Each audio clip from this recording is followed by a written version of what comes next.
নমস্কার বন্ধুরা, good morning. সবাই কেমন আছো? আশা করি সবাই ভালো আছো, সুস্থ আছো। সবাইকে ওয়েলকাম আমার একটা নতুন ঝলমল ব্লগে। আমি মিতালি বলছি, মিতালি মিনি ব্লগ থেকে। সকালে আমি বাসি কাজে ঘর ঝাড় দিয়ে আমি নিচের বাসি কাজগুলো সেরে আমি স্নান করে চলে এসেছি। সকালে আমার যেটা ডেলি রুটিন। স্নান করে এসে একটু বিছানাটা গুছিয়ে নিলাম, বজরংবলীর হনুমান চল্লিশা পড়েও নিয়েছি। দিয়ে এখন একটু চা খাবো বিছানাটা গুছিয়ে। চা খাওয়ার পরে তারপরে আমার কাজ শুরু হয়ে যাবে। আর ঘরে এখনও বাবু ঘুমাচ্ছে, আজকে স্কুল আছে জানেন তো, আজকে বাবুর স্কুল আছে। তাই একটু সকালেই উঠি। একদিন যখন স্কুল থাকে না তখন আমি ওই 7টার সময় উঠি, আর যখন একটু তাড়া থাকে 6টা সাড়ে 6টায় উঠে পড়ি। তা আজকে যেহেতু তাড়া আছে তাই আমি 6:30টায় উঠেই আমি ব্লগটা স্টার্ট করে দিয়েছি। তারপরে চাটা খেয়ে ঘরে তো এখনও বাবুকে আমি ডেকে এসেছি। বাবু উঠে পর ব্রাশ করবে, একটুখানি চা বিস্কুট খাবে, তারপরে তো ভাত খেয়ে স্কুলে যাবে। তা ওকে ডেকে এসেছি, ও তো ঘুমোচ্ছে। ওই ঘরে বিছানাটা ঠিক তোলা হয়নি। ঘরে বিছানাটা গুছিয়ে আমি রান্নাঘরে চলে এসেছি। এসে আগে রান্নাঘর তো ক্লিন করাই থাকে, উনুন টুনুন মোছা থাকে। আমি ভাতটা বসিয়ে দিয়েছি আগে, কেননা ভাতটা প্রচুর দেরি হয় জানেন তো। সিদ্ধ চালের ভাতটা অনেকটা, ভাত বসিয়ে দিয়ে অনেক কাজ সারতে পারি। ভাত বসিয়েছি, আর এক পাশে ডাল বসিয়ে দিয়েছি, মুসুরের ডাল, আলু সিদ্ধ দিয়ে। আর একটু চাউমিনটা এই গরম জলে ভিজিয়ে দিলাম। ওই ভাতের হাঁড়িতে যে জল করেছিলাম, গরম করেছিলাম, সেই জল থেকে দিয়ে চাউমিনটা ভিজিয়ে দিয়েছি। আর আলু একটু বেশি করে কুচিয়ে নিয়েছি, কেননা বাবু ডাল দিয়ে আলু ভাজা দিয়ে খাবে। চাউমিনের করার আগে আলুটা একটু ভাজাটা বের করে রাখবো, আলু পেঁয়াজটা, তারপরে চাউমিনটা দিয়ে দেবো।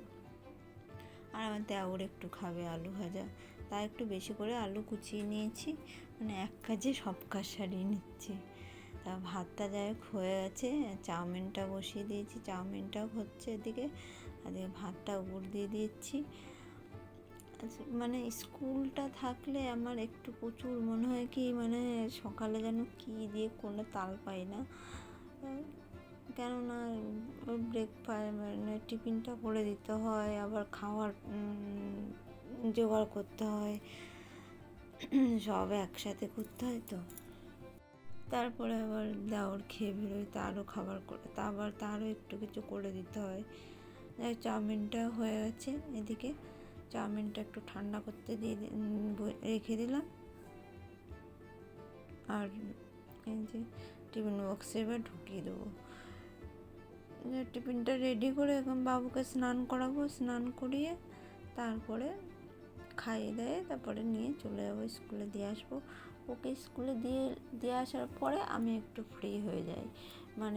11টা থেকে 4:30 পর্যন্ত স্কুল, ততক্ষণ আমার ঘরে সমস্ত কাজ কমপ্লিট। বাড়ি থাকলেও অতটা অসুবিধা হয় না, কিন্তু তবু স্কুল গেলে একটু বাড়িতে ফ্রিভাবে কাজ করা যায়।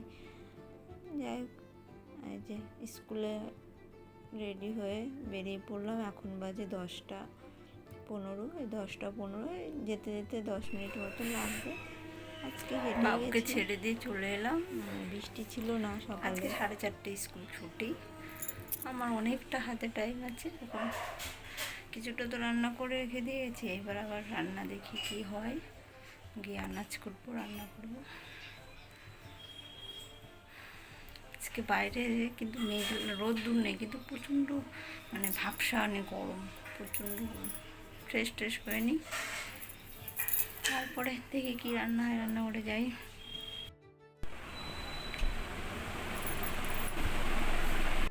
ফ্যানটা একটু চালিয়ে দিলাম, ফ্যানটা বন্ধ করে ভয়েসটা দিই, তো আরও বেশি গরম লাগে। ফ্যান চালালে শ করে আওয়াজ হয়, এটা তো। তারপরে পাশের ঘরটা আমি আগে, রান্নাঘরে তো যাবো, আগে বিছানাটা আগে আমি তুলে যাই, আর একটুখানি ঘরটা একটু মুছে যাই, তারপরে তো রান্না। টাইম অনেকটা আছে এখন, ধীরে সুস্থে আমি করতে পারবো। আর কোনো তাড়া নেই। সকালে যে তাড়াহুড়াটা ছিল সেটা হয়ে গেছে। দেওরও খেয়ে অফিসে বেরিয়ে গেছে, আর কোনো তাড়া নেই। আর হাজব্যান্ড তো দুপুরে খেতে আসে, ততক্ষণ আমার রান্না বান্না কমপ্লিট হয়ে যাবে। তাই আমি এই ঘরটা একটু পুরো ক্লিন করে খাটের এই সাইডে যে জামা কাপড় এই শীতকালে না, বর্ষাকালে জামা কাপড়টা মেলতে লাগে, কেননা এই খাটের সাইড দিয়ে জামা কাপড় নয় ফ্যানের হাওয়া ছাড়া একদম শুকায় না। আর আমার রেগুলার গাদা গাদা কাচতে হয়। শুধু তো আমার নয়, শুধু আমার আর ছেলের নয়, আমার দেওরের, আমার হাজব্যান্ডের, আমার শাশুড়ির, তারপরে আমার ছেলের, আমার এদিকে বেডশিট, মানে প্রচুর আমার রেগুলার কাচতে হয়। আমার রেগুলার দুবার করে কাচবো, সকালে একবার কাচবো আবার দুপুরে কাচবো, এতটা কাচাকুচি।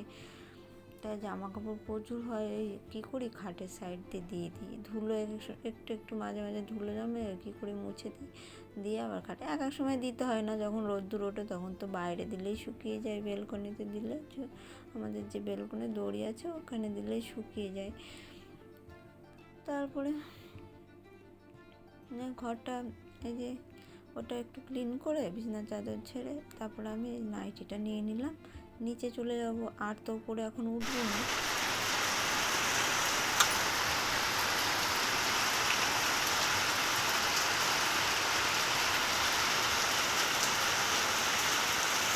কেমন বৃষ্টি হচ্ছে, প্রচুর মুষলধারা বৃষ্টি হচ্ছে। মানে ছিল না বৃষ্টি, যখন বাবু স্কুলে দিয়ে এসেছিলাম তারপরে বৃষ্টি শুরু হয়েছে। আর নাইটিটা নিয়ে এলাম, নিচে চান করবো একবারে, মানে নিয়ে চলে এলাম। আর তো ওপরে উঠবো না, মানে একবারে কাজ কমপ্লিট করে তারপরে উঠবো। রান্নাবান্নাটা কমপ্লিট করে নিচ্ছি। এদিকে আজকে নিরামিষই করব, মঙ্গলবার। অনেকে আমিষ খায়, অনেকে নিরামিষ খায়, তাই হচ্ছে নিরামিষ। এই সোয়াবিন তরকারিটা করেছি, একটু শুকনো শুকনো কষা কষা করেছি। আর ওই যে আলু কুচিয়ে, লঙ্কা কুচিয়ে একটু ঝাল ঝাল বড়া করেছি। আর ওই কচু ছিল, বেসনের বড়া করে কচু দিয়ে টক করেছি। আর একটু মটর ডাল করেছি। সব কিছু শেয়ার করতে পারলাম না, অফ ক্যামেরায় করে নিয়েছি। এখন রান্না আমার চলছে, তা আমি এই রান্না মানে তরকারি জল দিয়ে এসেছি, তরকারি হতে হতে আমি ঠাকুরের ঘরে বাসনটা মেজে রাখি। কেননা জানেনই, আমি প্রত্যেকটা ব্লগেই বলি যে আমার সকালে আমার হাজব্যান্ড ভোরবেলায় মানে উঠে পুজো করে, নারায়ণশীলা আছে যেহেতু, পুজো করে চলে যায়, তাই আমাকে দুপুরে বাসন মেজে রেখে দিতে হয়। মানে ঠাকুর ঘরে মুছে বাসন মেজে উগুলো করে রেখে দিই, সকালে পুজো করে দেয়। পুজো হয়ে গেছে সকালে, তাই আমি বাসনটা মেজে রেখে দিলাম। তো ঘরটাও মুছে নিলাম, দেওরের ঘরটা। তারপরে এই যে তরকারিটা নামিয়ে দিলাম, যে তরকারিটা বসেছিল উনুনে। যাই হোক, আমার রান্না আজকের মতন কমপ্লিট হয়ে গেছে। এবার রান্নাঘরে উনুন, বেসিন টেসিন সব ক্লিন করে নেব। জানেন তো বন্ধুরা, মানে কাজ করতে করতে একটা জিনিস বুঝতে পারি যে সংসারে যতই মানে সুখ দুঃখ আসুক না কেন, রমণীর মানে সংসার কিন্তু সুখী নারীদের জন্যই সংসার সুখী হয়। নারীরা যত মানে সংসার গুছিয়ে করবে, যত মানে করবে, ততই সংসার সুখ স্বাচ্ছন্দ্য আসবে, যত মানিয়ে চলবে, যত কিছু চলবে।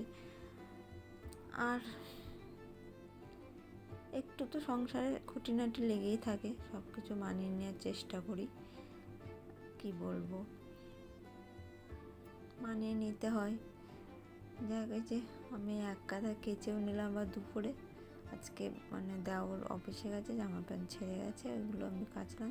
হাজব্যান্ডের জামা প্যান্টগুলো ছিল, সকালে একবার কেচেছি, আবার দুপুরে কেচে দিলাম। এখন একটু বৃষ্টিটা আবার কমে আছে, আবার বৃষ্টি শুরু হয়ে যাবে দেখুন। মানে বৃষ্টি থামছে যাচ্ছে, থামছে আসছে, কী করবো, বৃষ্টিতে হলেও জামা প্যান্ট কাচতে হবে, না অনেক জমে যাবে। ওই মেলে দিলাম, জল ঝরে গেলে মানে একটু শুকনো হলো বা ঘরের ভিতরে দিয়ে দিলে শুকিয়ে যাবে। যা কাজ অনেকটা কমপ্লিট হলো, রান্নাবান্না সব ঘর দর বিছানো। আবার চানটা করে, সকালে তো একবার চান করি, আজকে আবার দুপুরে চান করে চলে এলাম, কেননা কাচাকুচি করেছি, পুরো ভিজে গেছি। তারপরে সব পরিষ্কার পরিচ্ছন্ন করেছি, রান্নাবান্না আজকে পুরো ভিজে গেছে। আর বাইরে দেখুন বৃষ্টির আওয়াজটা শুনতে পাচ্ছেন, প্রচুর বৃষ্টি হচ্ছে। সকালে যখন বাবুকে ছাড়তে গেলাম একদম বৃষ্টি ছিল না, আর এই যে আসার পর থেকে বৃষ্টি শুরু হয়েছে। এখন একটু ফ্রেশ ট্রেশ হয়ে একটু বসি। দুপুরে তো লাঞ্চের অনেক টাইম আছে, এখন 1টা বাজে ঘড়ির কাঁটায়।